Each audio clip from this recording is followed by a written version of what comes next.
Baby na ito. Ano yun, sir? Ihalo nyo? Oo. Asa nahuli?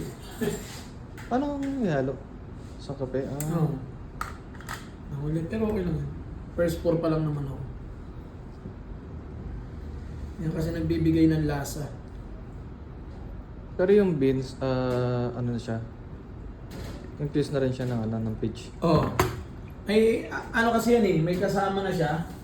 Pero kasi nag-i-evolve siya gawa ng meron siyang combination ng ibang ano eh, notes. Passion, fruits, tapos may bergamot. So nagko-combine yung lasa.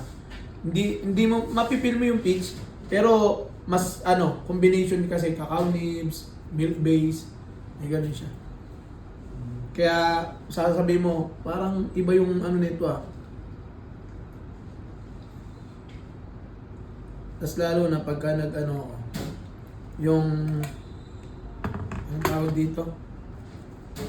Nag-aging na yung beans namin. Nag-a-add ako ng graph.